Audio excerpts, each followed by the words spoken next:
નમસ્કાર દર્શક મિત્રો, આપ સૌનું હાર્દિક સ્વાગત કરું છું જ્યોતિષ ચક્ર કાર્યક્રમમાં. હું છું પંકજ શર્મા.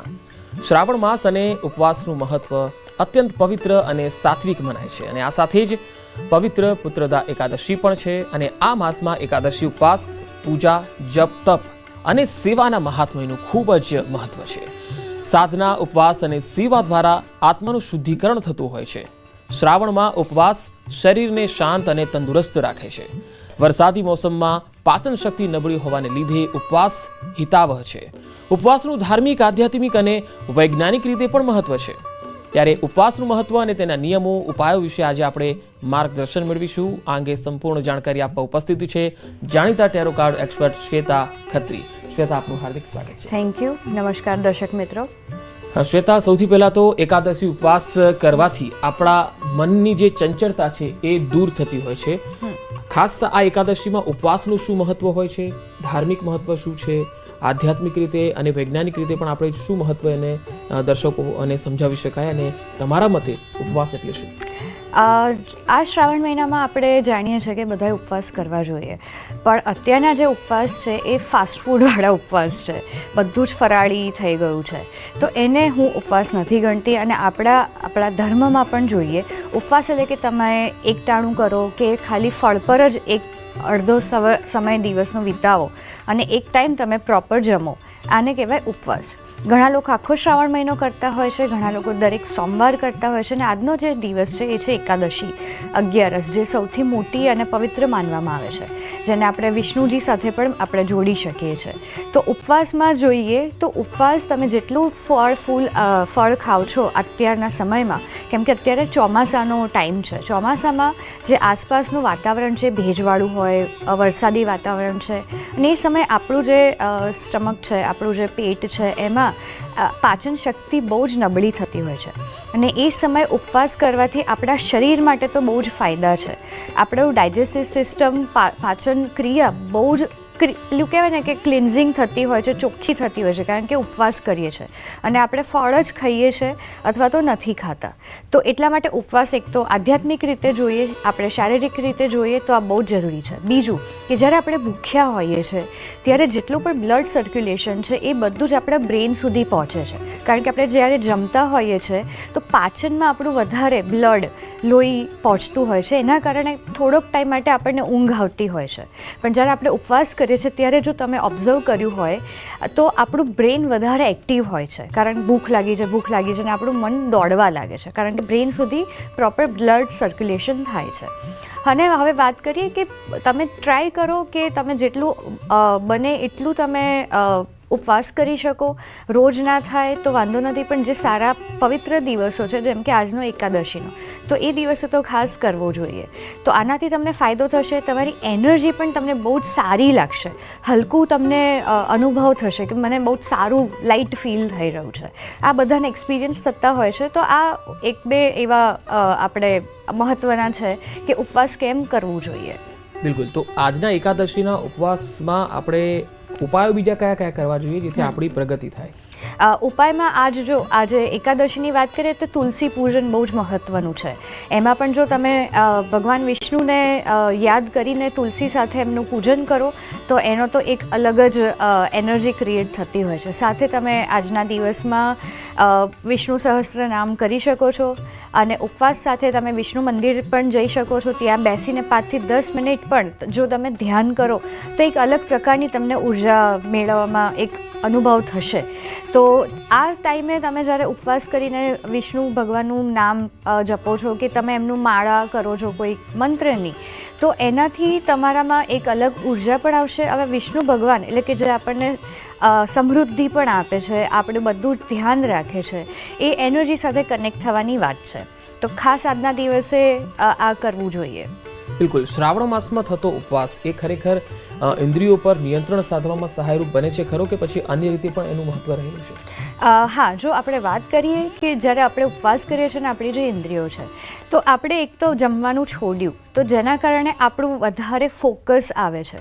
બીજી વાત કે આપણે જ્યારે આ એકાદશી કે કોઈ એવા પવિત્ર દિવસે મૌન રહીએ થોડોક સમય, મૌન રહેવાનો મતલબ છે કે બધું જ સાઈડમાં મૂકીને શાંતિથી બેસવું અને વિચારો ઉપર પણ કંટ્રોલ કરવો. મૌન રહેવાનો મતલબ એમ નથી કે તમે ખાલી મોઢેથી ના બોલો પણ વિચારો બહુ જ બધા ચાલતા હોય અને સાથે તમે ફોનને પણ જોયા કરો. મૌન રહેવું એટલે કે તમે એકલતામાં ક્યાંક શાંતિથી બેસો, વિચારો પર નિયંત્રણ કરો, જેટલા બને એટલા ઓછા વિચાર, કેમ કે જે અઘરું છે અને એના માટે તમે બ્રેથિંગ એટલે કે પ્રાણાયામ કરી શકો છો જેનાથી તમારું મન પણ શાંત થશે. તો આ બધું જ કરવાથી ફાયદો થશે. પણ હા, જરૂરી નથી કે એક જ દિવસમાં તમને આનું ફાયદો દેખાય. ધીરે ધીરે તમે આ ચાલુ કરશો તો એનું રિઝલ્ટ ડેફિનેટલી સારું તમને જોવા મળશે જ. બિલકુલ. ઘણા લોકો આખા વર્ષ દરમિયાન આવતી એકાદશી જે છે એ કરતા હોય છે, પણ આ તો શ્રાવણની એકાદશી છે, તો ખરેખર આ ઉપવાસથી ધનલાભ થાય ખરો? ધનલાભ, હા, એ આખી એનર્જી ક્રિએટ થતી હોય છે. અગેન હું ફરીથી એ કહીશ કે અચાનક બધું ના થાય, પણ હા, આજે તમે જે કર્મ કર્યું છે ભગવાનની નામ લઈને કે જે પણ મંત્ર કે કંઈ કર્યું છે, તો એના કારણે તમારા એવા રસ્તા ખુલવા લાગે છે. તો આજે શ્રી સુક્તમનો પાઠ ખાસ કરવો જોઈએ. વિષ્ણુજીને પીળા ફૂલ અર્પણ કરો અને તમારી જો ફાઇનાન્શિયલ ઇશ્યુઝ હોય તો એના માટે પ્રાર્થના કરો. તો એ પ્રમાણે દરવાજા ખુલવા લાગશે. જે પણ નેગેટિવિટી હશે દૂર થશે અને પોઝિટિવ તરફ તમે જશો. તો આ તો આજના દિવસે ખાસ કરવું જ જોઈએ. બિલકુલ. હવે સમય થઈ ગયું છે 12 રાશિઓના ભાગ્યના પત્તા ખોલવાનો. પહેલી રાશિ મેષ રાશિ. મેષ રાશિ માટે આજના ભાગ્યના પત્તા શું કહે છે? તો મેષ રાશિની આજે એકાદશી કેવી રહેશે એ જોઈએ. તો આજનો દિવસ કોન્શિયસનેસ કાર્ડ મેષ રાશિ માટે આવ્યું છે. બહુ જ બધા વિચારો આવી શકે છે અને એના કારણે કન્ફ્યુઝન આ કાર્ડ બતાવે છે કે કોન્શિયસનેસ એટલે કે તમારે પોતાના વિચારો ઉપર સભાન થવાની જરૂર આવશે. અને એનું ગાઈડન્સ કાર્ડ છે મેચ્યોરિટી. આજના દિવસમાં જે પણ કંઈ થાય એમાં મેચ્યોરિટીની બહુ જ જરૂર પડશે. ભલે આસપાસ નેગેટિવિટી હોય પણ તમારું ધ્યાન જે પોઝિટિવ છે એના તરફ લઈ જાઓ અને તમે શું આમાં સારું કરી શકો છો બસ એના પર ફોકસ કરવું. આગળની રાશિ છે વૃષભ. વૃષભ રાશિનો આજનો દિવસ વી આર ધ વર્લ્ડ. બહુ જ પોઝિટિવ કાર્ડ છે. આજનો દિવસ તમે ભેગા મળીને કંઈક નવું કરવા જઈ રહ્યા છો અને આ કાર્ડ બતાવે છે કે તમે જે પણ કંઈ આજના દિવસમાં કરો આસપાસના લોકોનો સપોર્ટ લો. આનાથી પણ તમને ફાયદો થશે. અને આ કાર્ડ બતાવે છે કે જ્યારે તમે ભેગા મળીને કંઈક કરો છો ત્યારે એક નવી જ દિશા તરફ તમે આગળ વધો છો. અને આ કાર્ડ એ પણ બતાવે છે કે આજના દિવસે કોઈકની મદદ પણ કરો તો એનાથી પણ તમારું એનર્જી બહુ જ પોઝિટિવ રહેશે. આગળની રાશિ છે મિથુન. મિથુન રાશિ નથિંગનેસ કાર્ડ આવ્યું છે. આ કાર્ડ બતાવે છે કે પોઝિટિવ દિવસ તો રહેશે પણ તમારે ક્યાંક રોકાવાની જરૂર છે. બધું જ આજે કરવું જરૂરી નથી. કદાચ આજના દિવસમાં તમે બ્લેન્ક થઈ જાઓ પણ એ પોઝિટિવિટી જ છે, કારણ કે જેવું તમને થોડી ક્લેરિટી આવશે બધું જ સારું થવા લાગશે અને સારા ડાયરેક્શનમાં તમે જવાના છો. પણ આજનો દિવસ વેઇટ કરવાનું આ બતાવે છે. ભલે કંઈ જ ના સમજાય, જસ્ટ વેઇટ. આગળનું કાર્ડ છે, આગળની રાશિ છે કર્ક. કર્ક રાશિ માટે લવર્સ કાર્ડ. બહુ જ પોઝિટિવ કાર્ડ છે. આજનો દિવસ બહુ જ પોઝિટિવ તો રહેવાનો છે પણ જો આ રિલેશનની વાત આવે તો બહુ જ પરફેક્ટ રિલેશન છે. જો તમે વિચારતા હોય કે તમે કોઈકના સાથે કંઈક શેર કરો તો આજનો દિવસ બહુ જ સારો છે. સાથે પાર્ટનરશિપ માટે જો તમે આગળ વધવા વિચારો છો તો પણ હા છે એના માટે, કેમ કે લવર્સ એટલે કે બે પ્રેમીઓ અથવા તો કે આ પાર્ટનરશિપ કે જે બંને પરફેક્ટ છે પોતાની રીતે. તો આ પોઝિટિવ કાર્ડ છે પાર્ટનરશિપ અને રિલેશન માટે. આગળની રાશિ છે સિંહ. સિંહ રાશિ માટે છે પાસ્ટ લાઈફ્સ. આજનો દિવસ પોઝિટિવ તો રહેશે જ પણ કર્મ પર ધ્યાન આપવું જરૂરી છે. આજના દિવસમાં કોઈકની મદદ કરો, કારણ કે આ કાર્ડ બતાવે છે કે આજના દિવસમાં જે પણ કંઈ થશે એ તમારા ભૂતકાળના કર્મના કારણે હશે. તો તમે કોઈને દોષ આપીને દિવસ ખરાબ ના કરો અથવા તો પોતાને પણ દોષ ના આપો. જે પણ કંઈ થશે પોઝિટિવ અથવા નેગેટિવ એ કાર્મિક છે અને એના માટે જ તમારે લોકોની મદદ કરવાની છે. કંઈક દાન કરો, કોઈકને કંઈક જમાડી દો, જે પણ કંઈ તમારે કરવું હોય પણ કંઈક મદદ કરો તો એનાથી તમારું પોઝિટિવ કર્મ તરફ આજના દિવસમાં જઈ શકશો. આગળની રાશિ છે કન્યા. કન્યા રાશિ માટે છે કોમ્પ્રોમાઇઝ. કોમ્પ્રોમાઇઝ કરવું જરૂરી છે. બધી જ વખત તમે સાચા છો અને તમે જીતો છો એ જરૂરી નથી. કોમ્પ્રોમાઇઝ એટલે કે વિન વિન સિચ્યુએશન આ બતાવે છે કે તમારું પણ સારું થાય અને બીજાનું પણ સારું થાય. હવે આ વિચારોથી પણ હોય કે ક્યારેક આપણે વિચારોને પણ જતા કરવા જરૂરી છે. બધું જ તમારે હિસાબથી થાય એ જરૂરી નથી પણ ઓવરઓલ આ પોઝિટિવ દિવસ છે. આગળની રાશિ છે તુલા. તુલા રાશિ માટે કાર્ડ છે બિયોન્ડ ઇલ્યુઝન. બહુ જ પોઝિટિવ દિવસ છે. તમે વિચાર્યું નહીં હોય એનાથી વધારે પોઝિટિવિટી છે. પણ સાથે આ કાર્ડ આજ્ઞાચક્ર પર ધ્યાન કરવાનું બતાવે છે. કારણ કે જ્યારે તમે આજ્ઞાચક્ર પર ધ્યાન કરો છો ત્યારે તમે બહુ જ નવી એનર્જી સાથે કનેક્ટ થાઓ છો, જે તમને તમારા ફ્યુચર સુધી લઈ જાય છે, પોઝિટિવિટી તરફ લઈ જાય છે. તો તુલા રાશિ માટે આજનો દિવસ તો બહુ ખાસ છે. એકાદશી પણ છે, તો વિષ્ણુ ભગવાનનું નામ લઈને આજે ધ્યાન કરજો, બહુ જ ફાયદો થશે. આગળની રાશિ છે વૃશ્ચિક.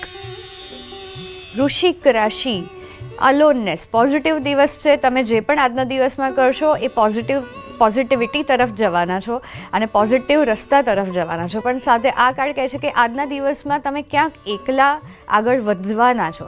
એકલતા અને અલોનનેસ અને લોનલીનેસ બંનેમાં ફરક છે. આ કાર્ડ પોઝિટિવિટી બતાવે છે કે તમે જાતે આજે નક્કી કરશો કે મારે થોડો ટાઈમ એકલા રહેવું છે. અને આ સ્પિરિચ્યુઅલિટી પણ બતાવે છે કે આજે આધ્યાત્મિક રીતે પણ તમે આગળ વધવા જઈ રહ્યા છો. આગળની રાશિ છે ધન. ધન રાશિનો આજનો દિવસ અન્ડરસ્ટેન્ડિંગ. પોઝિટિવ કાર્ડ છે અને પોઝિટિવ દિવસ જવાનો છે. કારણ કે અન્ડરસ્ટેન્ડિંગ એટલે કે જે પણ તમે આજે કરશો એ સમજી વિચારીને કરશો અને એક સમજ સાથે કરશો. અને આ કાર્ડ એ પણ બતાવે છે કે તમારે આગળ વધવા માટે કોઈનું સમજ લેવાની જરૂર છે કે આગળ કઈ રીતે વધાય. ઓવરઓલ પોઝિટિવ દિવસ છે. ઇમોશન્સ પણ આજે વચ્ચે આવી શકે છે, પણ તમારું ફોકસ આગળ વધવામાં રાખજો અને કોઈકના ગાઈડન્સ સાથે આગળ વધશો તો ફાયદો થશે. આગળની રાશિ છે મકર. મકર રાશિ પોઝિટિવ દિવસ છે. Innocence card. પોઝિટિવિટી તો છે જ, સાથે આ આધ્યાત્મિકતા પણ બતાવે છે. આ કાર્ડ બતાવે છે કે આજે બ્લેસિંગ્સ પણ તમને મળવાના છે અને તમે દરેક પરિસ્થિતિને પોઝિટિવલી લેવાના છો. કારણ કે ઇનોસન્સ એટલે કે નિર્દોષતા, જેમ નાનું બાળક હોય એમ. આ કાર્ડ બતાવે છે કે તમે એટલા બધા મેચ્યોર છો, એટલો બધો અનુભવ છે, જેનો ઉપયોગ આજે તમે કરવા જઈ રહ્યા છો. બહુ જ પોઝિટિવ દિવસ થવાનો છે. આગળની રાશિ છે કુંભ. કુંભ રાશિ માટે આજનો દિવસ ગોઈંગ વિથ ધ ફ્લો. બહુ જ રિલેક્સ દિવસ છે.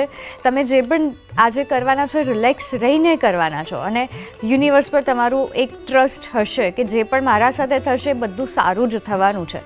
ઓવરઓલ પોઝિટિવ દિવસ છે, પણ સાથે બતાવે છે કે રિલેક્સ થઈ જાઓ. જ્યારે તમને કંઈ જ ના સમજણ પડે બધું જાતે કરવાનું છોડી દો આજના દિવસ. Just go with the flow. અને છેલ્લી રાશિ છે મીન. મીન રાશિનું ઓર્ડિનરીનેસ. પોઝિટિવ દિવસ છે, પણ આ સાથે કાર્ડ બતાવે છે કે આજનો દિવસ ક્યાંક તમે નેચર સાથે કનેક્ટ થાઓ એનાથી પણ ફાયદો થશે.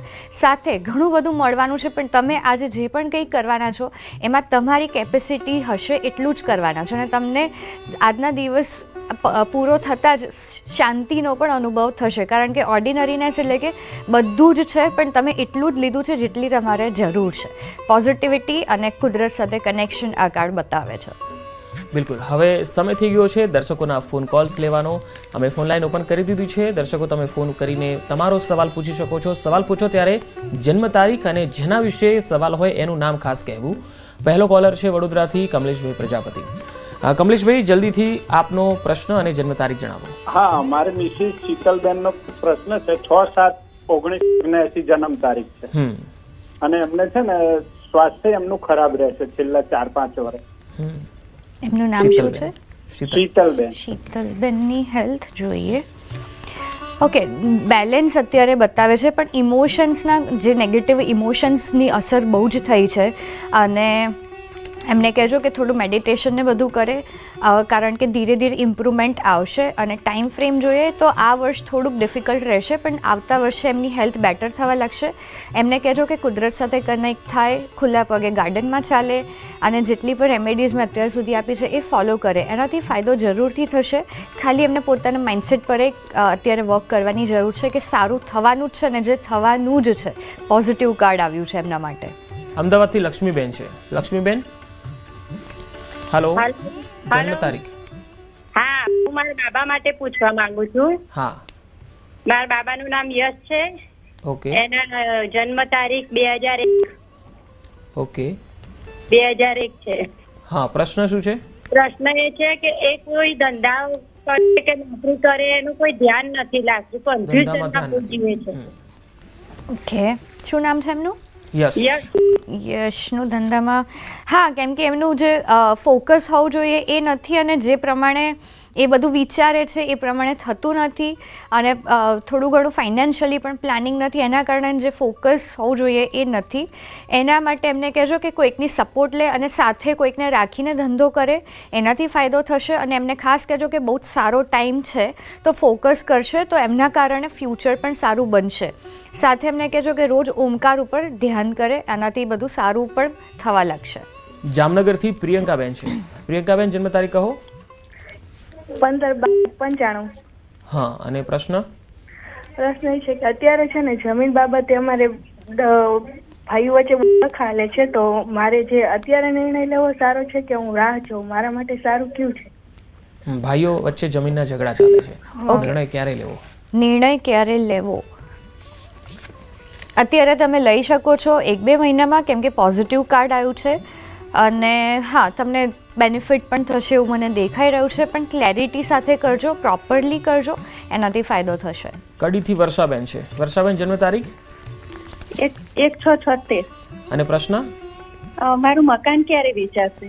વેચાશે ક્યારે? ઓકે, વર્ષાબેનનું મકાન ક્યારે વેચાશે? હજી થોડોક ટાઈમ છે. ફરીથી મેચ્યોરિટી કાર્ડ, એટલે તમે 6 થી 8 મહિના તો વિચારી જ શકો છો આવતું વર્ષ. અને જે અત્યારે ઘર તમારે વેચવું છે એને રોજ ઇન્ટેન્શન આપો કે આ ઘર સરસ રીતે સારા બજેટમાં વેચાઈ જાય છે તો એ થવા લાગશે. મહેન્દ્રભાઈ છે વડોદરાથી. મહેન્દ્રભાઈ, જન્મ તારીખ અને સવાલ. મહેન્દ્રભાઈ, હા બોલો. જન્મ તારીખ બોલી જાઓ. હા, 19/5/94. હવે સવાલ બોલી જાઓ. આ બાબાનું છે મેહુલ. મેહુલ નામ છે. શું પ્રશ્ન છે મેહુલ માટે? મેરેજ ક્યારે થશે? મેરેજ ક્યારે થશે મેહુલના? મેહુલના મેરેજ ક્યારે થશે? બહુ જ જલ્દી થશે. તમે આવતા વર્ષે તો ફાઇનલી વિચારી જ શકો છો અને થવાના જ છે. અને એમને કહેજો કે ખાલી અત્યારે ફોકસ મેરેજ પર કરે, આજુબાજુ ધ્યાન ના ડાયવર્ટ કરે અને આવતા વર્ષે થઈ જશે. બનાસકાંઠાથી યોગેશભાઈ છે. યોગેશભાઈ બોલો. હા, આપણે સાહેબ જન્મ તારીખે 2/11/97. હા, એમને સાહેબ કુટુંબ સુખ કેવું છે? કુટુંબમાં સુખ કેવું છે?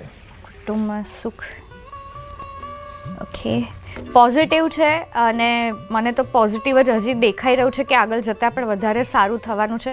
નાની મોટી ડિફિકલ્ટીઝ છે પણ એ બહુ જ નોર્મલ છે, પણ બાકી તો એનર્જી પણ મને પોઝિટિવ જ દેખાય છે. રામશીભાઈ સોમનાથથી છે. રામશીભાઈ બોલો, જન્મ તારીખ. સાહેબ મારો વાત બાબા વિશે પૂછ્યું તો એના મેરેજ ક્યારે થશે? એની જન્મ 8/2003. નામ? સૌરભ. સૌરભ. હાજી. સૌરભના મેરેજ હજી 2 વર્ષ તો છે, હજી ટાઈમ છે. હજી ટાઈમ આપજો, પછી તમે આગળ પ્રોસેસ કરજો. બિલકુલ. હવે સમયનો અભાવ છે એટલે આજની આ ચર્ચાને આપણે અહીંયા સમાપ્ત કરી રહ્યા છીએ. દર્શકોને જણાવી દઈએ કે જો આપનો ફોન ન લાગ્યો હોય, પ્રશ્ન પૂછવાનો રહી ગયો હોય તો આવતીકાલે ફરી આપણે મળવાના છીએ. પ્રશ્ન તૈયાર રાખજો.